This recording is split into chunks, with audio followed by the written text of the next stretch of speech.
Hello everyone and welcome to our discussion of The Last of Us Part 2. Wow, we did it. After 3-ish months, we've completed this game. A lot to talk about. If only we had a notepad that goes over things we should talk about in this video. What is this? It's a notepad with everything we need to talk about in this video. Titled TLOU 2 Discussion. Let's first talk about the gameplay. So from a technical standpoint, this game is awesome. First off, the environment, right? There's a lot of cool environments in this game. Mm-hmm. Personally, I think one of my favorites had to be the Descent with Abby. Just the creepiness of the building, the infected like in the walls. I think there was a few jump scares. Like probably honestly the scariest part of the game for me. I would say that and the hospital were pretty creepy. But they clearly, they obviously are really good at using the environment to make you feel a certain way. Just like towards the ending when we were at the farm, we had that beautiful scenery and the mountains, and that made you feel a certain type of way, and that was beautiful. I really liked Santa Barbara just because, well, one, I love the beach, but it was a cool change of pace. And then you have scenes that can make you feel the exact opposite way, right? Mm-hmm. Especially like scenes maybe. I'm thinking about like when Ellie's interrogating Nora, just like the whole lighting of that scene and how just like you feel the anger building up in Ellie as Nora's like refusing to give her information, right? So another element that adds to all of that is the music. Yeah, I definitely recommend playing this game with a pair of headphones. We had some pretty, we don't have the fanciest of headphones, but I think definitely it was a good experience for us to have them, and it definitely immersed us into the experience as a whole. But much like the environment, the music definitely added to the emotion of certain scenes, particularly in the first real battle scene with the wolves at Hillcrest. Trespassers in here! Help!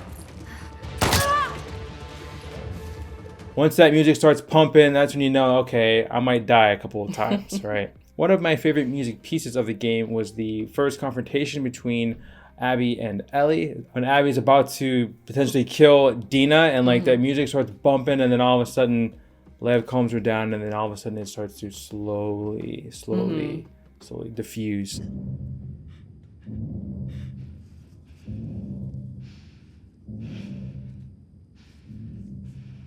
So that was really cool. Very powerful scene. Another cool aspect of the music was the super spooky scenes. Again, like the Descent, when I think we mentioned it in that video, but there was like the creepy string music. Yeah. That was really cool. And I think it's just, it's cool whenever a lot of the times you don't notice the music, but it still adds to your overall experience of the game. So I'm sure there's like a lot that we don't necessarily remember, but still impacted how we felt about certain scenes. Next up, let's talk about the combat, which I really, really enjoyed. I liked how there was various different ways to kill people. There's different ways to approach things, but also if you're Abby or Ellie, that can also determine how you approach a certain combat situation. Looking back at it, I probably could have been a bit more stealthy. Maybe a little. Maybe a little bit. A majority of the combat scenes are definitely went in guns blazing, which, I enjoyed. But as far as like which character I really preferred, I would say they both had their own strengths, right? But I think I enjoyed as a whole playing with Abby as far as combat goes. But I think that no matter what play style you prefer, like there are options to make it work for you, because if you want to go in guns blazing as Eric does, there's a great upgrade system both for weapons and for your characters. Yeah, I think one thing I really wish I would have done more of was use Abby's momentum. I used it more towards the end of the game, but when I did use it, there was like only like one enemy around, so like I didn't really utilize it to its full capacity. I actually went back to test out grounded mode. Within the first encounter, I died like maybe 3 to 4 times. So yeah, it's definitely a bit harder. Overall, I had a lot of fun with the combat, all the different boss fights, particularly the big bloater fights, obviously with the Rat King. That was really cool. it was fun to watch. Like, I wasn't bored most of the time, and I felt like I could help out to some extent, you know, spotting enemies. She definitely had some good call-outs and saved my life a couple of times throughout the series. And last but not least, we can't not mention the collectibles and the notes. Nothing brought us more joy than finding a hidden note. Yeah, we definitely missed some, which is fine. Sometimes in games, notes can be a bit much, but I feel like in this game, they aren't too long. There's not too many of them. And when you do find them, they add to the story and the lore of the world. But a lot of the times they don't give you too much information. So they, you just want to keep finding more and unraveling the little mini mysteries within the story as a whole. Yeah, it definitely rewards you, right, for finding them in the long run. And of course, it was fun collecting all of the coins and the superhero cards as well. And now we are moving on to the story. And a lot happened in the story, so we're just going to kind of bounce around to some of the major plot points and the things that impacted us the most and what we thought about them. So bear with us. One of the biggest things that happened in this game was the death of Joel. It was... The scene itself was like... Pretty brutal. There's a lot to just unpack with this particular scene. Like, at the point, it's like, okay, why is Abby doing this? Yeah, when it happened, right, it's like so many emotions are going through your mind, right? Shock, sadness, especially when Ellie's there, like, crying out to him. We kind of went through, like, a little mini stages of grief a little bit. Like, we were shocked, then, like, okay, we have to go kill Abby now and all these people because we hate them now, right? Obviously, it was a very shocking scene, and it's kind of a big deal to kill off a beloved character. We were like pretty much everybody else. I mean, we were pretty upset when it happened, right? Part of me too was just like, why? Why did they do this? Why did these people at the time, we had no idea who they were at the time, came all this way to kill Joel? What did Joel do? I mean, at the time, I think we were thinking it had to have been something related to the incident at the Salt Lake City hospital. But yeah, just a lot of questions, right? Yeah, we were pretty upset, and then, we play as Ellie, and we start kind of picking off Abby's friends. Not all of them intentionally, but we do anyway. And, it felt, I don't want to say it felt good, but it felt like it made sense. Like, it felt like a typical, protagonist journey. Yes. In a video game. Yes. Abby and her friends were the bad guys. Ellie was the hero, the protagonist, out for revenge, right? Pretty simple. That's what we thought at first, right? Yeah. But, I mean, along the way, we did see Ellie start to kind of lose herself, like when she tortured Nora, and she started spiraling, I think. A little bit, yeah. The longer, they were out there, her and Dina on the road. It was after when she had killed Mel and Owen, and she went back to the theater, she was just like, what the hell's going on now? Like, this is... How did we get here? It's kind of what we felt like, just like that kind of what you were saying. She was just like, what am I becoming right now? So we come back to the theater. Tommy was like, you know what? Let's just pack up and go. This revenge deal we've done enough here, right? Jesse's there. Yeah, it's like, you know what? We're talking about Gold and Maria. And feels good. Feels good. Happy. And then something happens. We hear a couple commotion. We're running with Jesse and Ellie. All of a sudden, Jesse, my boy, gets sniped in the head. Yeah, it sucked. And we're like, what the fuck? Lo and behold, it is Abby. And as she's about to pull the trigger on Ellie, we get a flashback to Abby.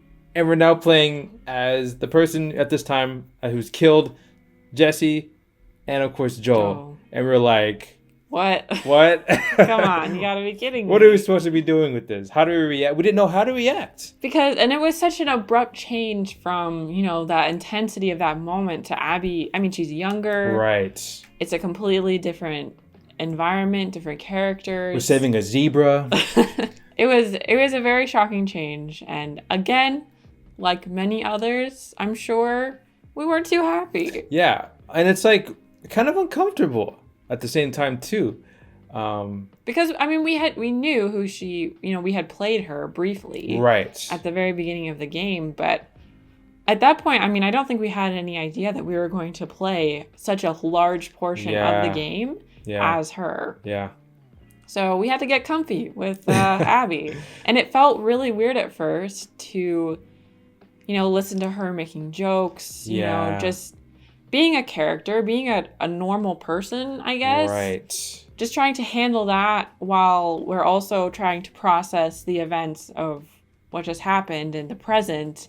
It was really weird, and it felt very uncomfortable. A lot of conflict, right? Even when she made, like you were saying, like funny jokes, we were like, should we be laughing to this? I mean, it's funny, but like, I don't want to laugh because it's Abby. It felt wrong. I think you said it felt like we were cheating on Ellie. We were cheating on her. This feels weird, doesn't it? Yes. It feels weird.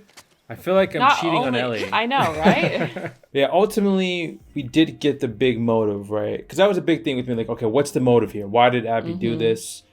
Eventually, we found out that one of the people that Joel killed at the Salt Lake City Hospital was indeed Abby's father. Now, at the time, I will say this: when you find that out, you're thinking, okay, you got to feel for Abby. I was like, okay, I understand, but I'm like, we need to avenge Joel here still, right? Somehow, as time went on, Abby started to grow on us a little bit. At the beginning of the game, right, we were like, don't like Abby. Boo. Then we found out more about, her backstory, and then we were like, okay, indifferent, maybe a little still apathetic. Yeah. But then came Lev and Yara. Which those dang kids. It changed the whole game. And I think one of the biggest moments that we saw was when that changed the tide for us, that changed the mindset for us, was when Abby went back to go help Lev and Yara. And like there's that scene where Abby's holding and carrying Yara. It made it seem like, okay, this person isn't all monster. Bad. Yeah, she's not this evil villain. And I mean, I think you can say that her motivations weren't pure. She said that she rescued them because she felt guilty. Yeah. But I mean, that still goes to show that she's human, And I feel like another thing that kind of made us feel for Abby was actually being able to see her nightmares and what she was experiencing, because she's been dealing with these nightmares for a very, very long time, and it has it's pushed her to be on this quest for revenge and push everyone out of her life. While maybe we know, like as an outsider, that that's not a good idea or it's not going to help things. Like, it's easy to see how you could fall into that cycle, I guess. So, as we're learning more about Abby, we're getting a glimpse into the lives of her fellow comrades, the Salt Lake crew, Manny, Nora, etc. Now, at the time, as Ellie, right, at that point, we had killed Jordan, Nora, Owen, and Mel. At that time, they're just like, to us, like, okay, people, yes, vengeance is ours, right? But then, as we look into more Abby's life, these are, again, similar to Abby. They're not villains, right? They're just people living in this world, right? Yeah, they're complicated, for sure. Yeah. I had kind of similar feelings to initially when we started playing as Abby sometimes, when we were kind of like, oh, I kind of want to laugh at what Abby's saying, but also she's the bad guy. But like, whenever she was with some of her friends, it was kind of like, oh, I kind of want to like them, but they're dead. Right. So yeah, I know. It was. How do you feel about that? Right. It was an odd experience. In the midst of this all. In the midst of this whole revenge cycle, right, we have something even on a much larger scale happening. A big war between the wolves and the scars. Oh, sorry. Seraphites. Sorry, Lev. It was interesting to see this, again, like you said, the big scale event that kind of, in ways, mirrored a lot of the things that happened within the game. You know, the ideas of revenge, because like the wolves and Seraphites had a pact to not fight each other. And then one little incident, of people shooting at each other led to full-blown war again, which is kind of similar to Ellie and Abby fighting each other. Right. And that's just like the danger of like what can revenge to do to people. You know, you push me, well then I'll punch you back.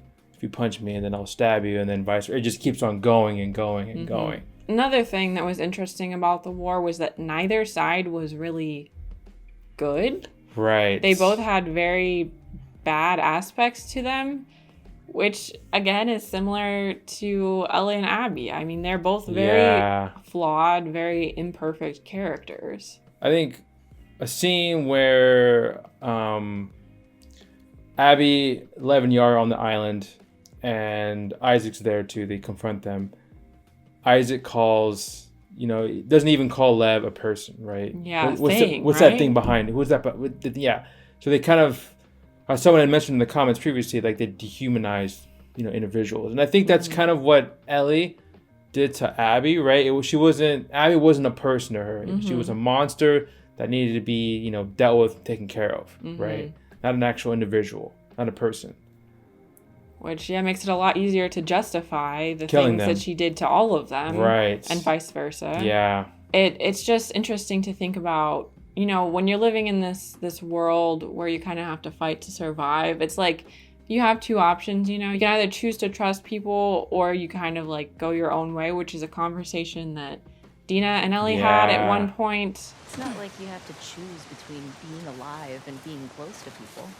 It's not black and white. You take a risk, though, right? You take a bigger risk being alone. Like, what if he got hurt? What if he got sick? Because if someone else gets hurt or sick, and there's this added, burden that puts you in a worse position. So just another little detail that ties into everything. Right. And then the war between the wolves and the Seraphites culminates in this huge battle on the Seraphite Island. Yeah. And at first, you know, when we saw the wolf boats, I think we were like, what? How are they going to do anything? They just have these teeny little boats against all these big wolves. 2 minutes later, the whole island's up in flames. Right. It's ridiculous. So pretty much the ending of that storyline is death and despair. Yeah. Right? I mean, because I've said this before too. It's a shame that it came to this because both sides have really built a huge community, right? The Wolves and the whole football stadium, like they had all this food, this shelter, this irrigation system. I mean, the Seraphites too, their land was like crazy cool with all the farming they had, everything they built. But it was a shame that like they couldn't reconcile the differences, and it led to just mass killing.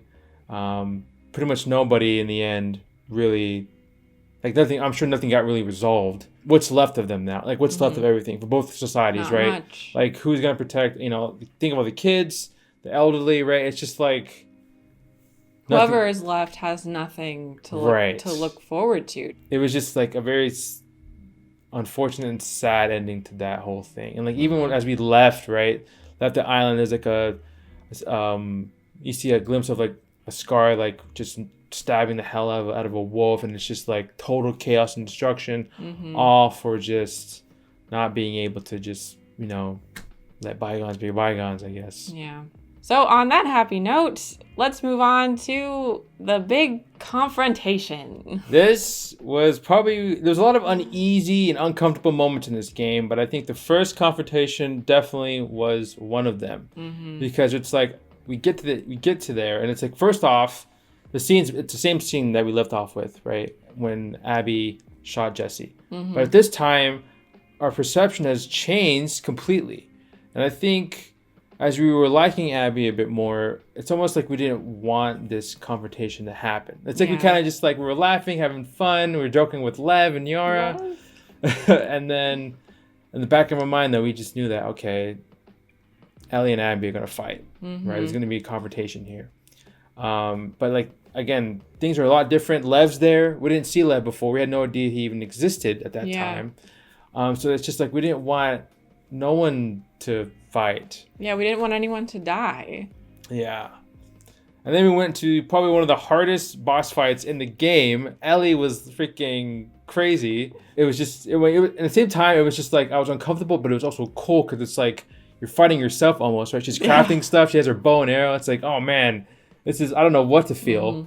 And of course, it was just odd to be Abby, Right. you know, fighting against Ellie and punching her in the face and headbutting her. Yeah, I know, right? So it's like, we don't know what's going to happen. And then Abby is about to kill Ellie. And then Dina comes and tries to save the day, slices Abby. And then Lev comes and shoots her. And then Dina just gets destroyed. I think we were both pretty convinced that Abby was going to kill Dina. Yeah. And it's like, it's a big moment. Ellie's like screaming out to Abby, don't kill her, she's pregnant. And at that point, the first thing I thought was, well, Mel was pregnant. That's what Abby's going to see in her eyes. But then you had this little glimpse of light. And that was Lev. That just said, enough is enough. And you can see in her face too, she just went from anger to just like, okay, I need to get back to reality here. And that was it. And it's a big change in Abby's character. I mean, sure, maybe she would have killed them if Lev hadn't been there, but she was able to, you know, kind of look inside of herself and connect with that, like you said, the little bit of light that I don't think she's really had for a long time. Right. There's a scene, I believe, when she's talking with Owen that talks a little bit about how they're, for a while now, they've kind of been in this darkness. What happened to us?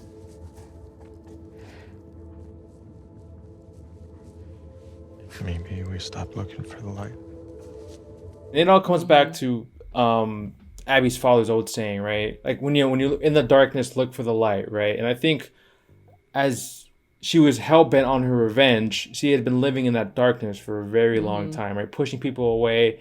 You know, she was so focused on just, okay, getting stronger, training. I got to kill this guy, right? I got to look for him. When Abby is about to kill Dina, a lot's changed from her mindset, right? She's no longer a wolf. She's gone away from that whole militia mindset. So all of a sudden, we're now at the farm. And we have a baby. A big baby, JJ. And, you know, we're like, is this the ending? Yeah. It seemed pretty like this was it, right? It's pretty happy. You know, Dina and Ellie are living their best life. Yeah. With their vegetable garden. The potatoes, squash. But then, you know, we have the PTSD vision. Yeah. Pretty dark scene. Yeah. And like it's Ellie's own reimagining of it, right? Like, you know, Joe's actually calling out to Ellie this time, which didn't happen in the original scene. Joe's death is still gnawing away at Ellie. Which, I mean, is definitely understandable. No surprise there. But the problem is that she has Tommy egging her on to go after Abby. Right. Which we thought was dead. Yeah, it was crazy seeing him back. But, like, our emotions switched because we were like, oh, great, he's alive. But then, unfortunately, he did get a physical scar around his eye. And he was blind. But also, I think mentally, he was also scarred from Seattle as well. And I think it was tough to watch because I think you just saw, like, how his life unraveled after Seattle. Marriage was failing. Of course, obviously, he's still mourning Joel. But, like, now he's on his own path of revenge. But he can't do anything physically because, you know, from Seattle, right? And so he's kind of just sulking and rotting in his own misery, which is just it was really tough to see because I did really like Tommy. Ellie ends up going against Dina's wishes and leaving, which was super frustrating to watch. Yeah. But, I mean, you know, there's really nothing you can do about it. You know, she's just like Abby was. She has this idea of what will make her pain go away. Yeah. And even if it's not right, you know, she's going to do it. So then, eventually, right, Ellie finds Abby, who's, like, completely unrecognizable. It was I was like, is that her? You know, it's just, she's been through hell and back. And, like, it was just crazy to see that transformation. And, of course, at this point, all Abby cares about is Lev. Like, she's over this revenge thing. She doesn't even care about Ellie anymore. Right. Like, the look on Ellie's face when she saw Abby, the way she was, it was interesting because, like, she almost seemed a bit confused. Like, oh, shit, this is a human. This isn't what I expected. Yeah, this isn't just this monster I had betrayed in my mind for so long. She's helpless. She's been through, you know, God knows what. She's caring for Lev. Right. And some of you guys have mentioned the parallel between Joel, you know, carrying for Ellie, and Abby carrying Lev. So I'm sure that was definitely a big shock to Ellie. And, you know, you think for a small second, that they're just going to go their separate ways. But then she sees the blood on her shirt, and another mini flashback is prompted. And it's so interesting to see Ellie, you know, they're in this terrible situation. There's battle raging in the background. Ellie is like not good. Obviously, Abby is not in great shape either. And Ellie, she literally cannot let it go at this point. Yeah. And that's pretty powerful because that's like, I don't know. That's not something that you feel every day. No. You know? The final battle happens. She threatens Lev. I was a little nervous at that scene because I know previously she was just like, when she was going to the beach, right? She was like, you know, calling out Abby's name, Abby. She sounded a little, it was just her, you can see her madness, right? And you can see that drive that you were talking about, that she just wants to end this. It was a tough scene to watch them two go at it. Because it's just like, our point from an outsider's perspective, you don't want anything to happen. It's just like, nothing's going to come of this. But obviously Ellie doesn't know that. And you see two people that are just on the brink of death. And it was very uncomfortable to watch. Ellie is about to drown Abby. We're about to cry because we think Abby's going to die. And then a flash of Joel. And Joel's not bloodied up. He's not about to die. But he's a healthy looking Joel. It's a positive memory. And Ellie lets her go and we can exhale. And then, of course, we find out that that vision that we saw was actually from the night of the fights at the dance. Yeah. And that Ellie had decided to try to forgive Joel. Yeah, because for the longest time, we had thought that Ellie and Joel had ended like on awkward bad terms. Which is exactly what they wanted us to think. Right? Throughout the story, you found out that Ellie eventually finds out that Joel did what he did at the hospital in the first game. So we just thought like afterwards, just like things were always tense between them, obviously, and that they were never really able to, and that Ellie felt guilty for never trying to reconcile with Joel, but you know, we find out that she did. So it changes the motivations a bit for why she went after Abby. But it's still, at least she had a positive memory of him, you know, before he died. Yeah. And that was what she was able to use to pull her out of her darkness. Right. That was Ellie's light. Yeah. Similar to how Abby is starting to grieve, right? Hopefully Ellie can go then start to actually grieve, you know, properly, right? Because I mean, it's hard to go from losing someone you really care about to straight killing, right? There's no there's no process there of grieving, right? It's just there's no time to grieve, really. She didn't have any time to grieve. And I think when we see her, when Abby and Love leave and we see Ellie just like crying in the water, I feel like that's kind of like her first step. Because for a lot of this, we haven't seen her express any emotion other than anger. Yeah. And, you know, because Dina, I'm sure, tried to get Ellie to be more expressive, but she was always closed off, kind of like Joel was. Mm-hmm. But yeah, in the end, I think she's able to start slowly healing. Throughout this whole story, there's a wide variety of themes that are focused in on, right? I think one of them is just the impact of perspective. Yeah.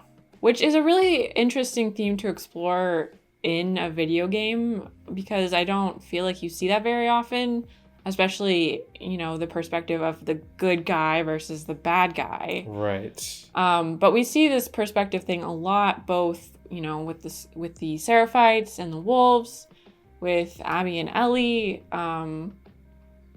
even with like Ellie and Joel. You know, Joel had a very different perspective on why he did what he did than Ellie did. So as the players, it was a very unique experience to play as Abby. I mean, one, after the brutal first, you know, first glimpse of the confrontation and Jesse dying and having that weird jarring feeling inside. But I think it was really powerful to be able to see her story. And even if you don't like Abby, you know, I think you can at least understand her motivations for why she did what she did, especially because it's basically the same thing that Ellie is doing. Yeah. You know? And I think that this whole perspective thing also helped us understand the side characters better. Like, for example, we have the love triangle with Abby and Owen and Mel. Right. And like Abby and Owen put Mel in kind of a crappy situation. Yeah. And, you know, we really felt for Dina whenever Ellie left. It felt like a more well-rounded experience to be able to just see where everyone was coming from. I think it's important to understand what this particular aspect is, that everyone has their own unique experiences. Like, it's hard to really compare each other's suffering and like what they've all been through, just because, you know, like I was saying, people experience things uniquely from one another, right? You don't know exactly how someone is feeling, even though you may experience a certain thing very similar to them. Like, I'm sure the common thing you might hear is, "Oh, I understand. I went through the same thing as you," or "I know exactly what you're going through." But at the end of the day, you really don't, because you can't really understand that person fully. You're not that exact person. Yeah, I mean, I think I said at one point that Joel, you know, Ellie had only known Joel for a few years, and Abby's father was like her actual father, you know, who she had known for all her life.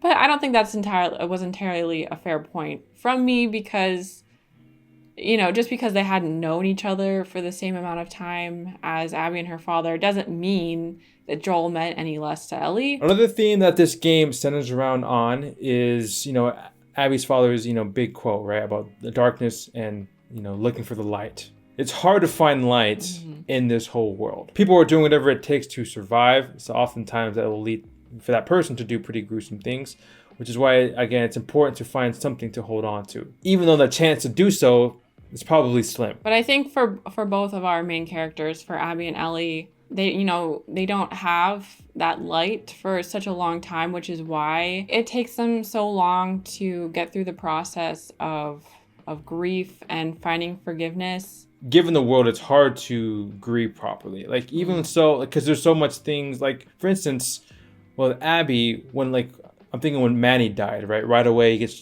Manny dies, it's like she can't even process everything, because one, Tywin's out to get her with the sniper, and two, she's still at the back of her mind worrying about Lev, right? You can't, there's so many things you have to juggle at one time. It's like this world doesn't let you grieve, can't let you grieve, right? Because of all the chaos that's happening around you. Same thing with Ellie and Joel. And as far as forgiveness goes, I don't think in the end it's necessarily that Abby forgives Ellie, or Ellie forgives Abby, or Abby forgives Joel. I think a lot of it is about the characters forgiving themselves for maybe how they felt they let down the people they loved. Like, you know, Abby was her father's protector, and in the end she couldn't save him. You know, Ellie pushed Joel away for such a long time, so she felt super guilty about that.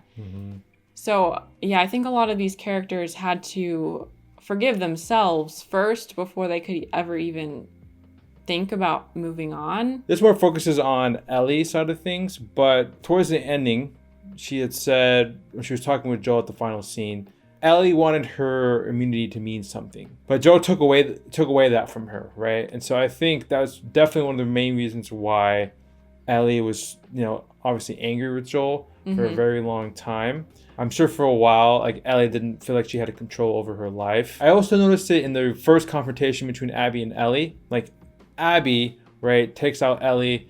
She's in control of the situation, and Abby decides to let her go, right? It's not, Ellie has no control over that, which I'm sure that ate away at Ellie as well. Eventually, in the end, you know, she has Abby's life in her hands, and she has the choice to make of whether to descend further into that darkness, which Joel probably wouldn't have wanted her to do. Yeah. Or to, you know, take the high road, I guess, and and not go through with it. We have rambled on for long enough, so let's get to our final thoughts on this game. So overall, I really enjoyed the experience. It's an experience in itself that is unique. It makes you feel a lot of different things throughout the period of time, right? Fear, grief, anxiety. It's an experience that it's like, as a gamer, it's like, it's special. It's special. You don't see it every day, basically, right?